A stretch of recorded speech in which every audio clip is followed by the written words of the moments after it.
பிரான்சில் ஓட்டுநர் உரிம தேர்வுக்கான காத்திருப்பு நேரத்தை குறைக்கவும் இளைஞர்கள் எளிதாக தேர்வு எழுதவும் புதிய 27 பரிந்துரைகளை உள்துறை அமைச்சக அதிகாரிகள் முன்வைத்துள்ளனர்.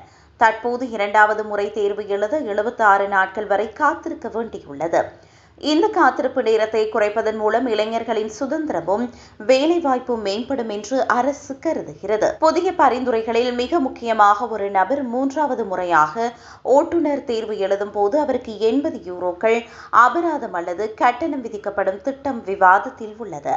மாணவர்கள் போதிய பயிற்சியின்றி அவசரமாக தேர்வு எழுதுவதை தடுக்க பயிற்சி தேர்வுகளுக்கிடையே குறைந்தது 15 நாட்கள் இடைவெளி இருக்க வேண்டும் என்ற விதியும் ஆலோசிக்கப்பட்டு வருகிறது. வீதி விபத்துகளை குறைக்க 15 வயது முதல் மேற்பார்வையுடனான ஓட்டுநர் பயிற்சி மற்றும் 17 வயதிலேயே ஓட்டுநர் உரிமம் பெறும் நடைமுறைகள் ஊக்குவிக்கப்பட உள்ளன. தேர்வர்களின் எண்ணிக்கைக்கு ஏற்ப ஓட்டுநர் தேர்வு பரிசோதகர்களின் எண்ணிக்கையை அதிகரிக்கவும் 2026 பட்ஜெட்டில் இதற்கான கூடுதல் நிதியை ஒதுக்கவும் பிரான்ஸ் திட்டமிட்டுள்ளது. அரசாங்கத்தின் இந்த புதிய முயற்சியானது ஓட்டுநர் பயிற்சி கூடங்கள் மற்றும் தேர்வு எழுதுபவர்கள் என இரு தரப்பினரையும் பொறுப்புடன் செயல்பட வைப்பதை நோக்கமாக கொண்டுள்ளது.